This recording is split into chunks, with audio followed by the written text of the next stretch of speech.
पाकिस्तान को आईएमएफ से कोई राह फरार है नहीं।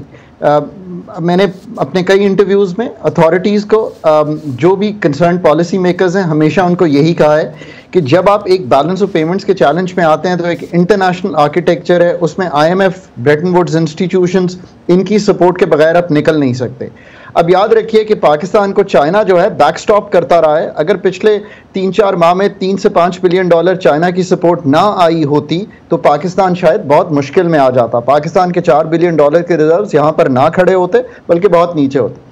इसी तनाजुल में मैं ये समझता हूँ कि शायद वेस्ट और आईएमएफ ये समझता है, क्योंकि चाइना हमारा सबसे बड़ा क्रेडिटर है। We owe 30 to 35 billion dollars to China, कि हम शायद कुछ पैसे जो हैं उनको दे रहे हो। सो ये एक बैनुल अक़वामी जो पस मंज़र है, इसके बैकड्रॉप में ये बातचीत हो रही है। बट असल बात यह है कि हमें टेक्निकली कन्विंस करना चाहिए। जो टीम आती है वो टेक्निकल टीम होती है। चूँकि मैंने 13-16 का वाहिद प्रोग्राम पाकिस्तान का रन किया है जो हमने कामयाब किया था, तो I am very well aware कि जब आप टेक्निकली उनको कन्विंस कर लेते हैं फिर आप पॉलिसी लेवल पे और फिर इकोनॉमिक डिप्लोमेसी जो है उसको अपने दोस्तों के साथ करते हैं।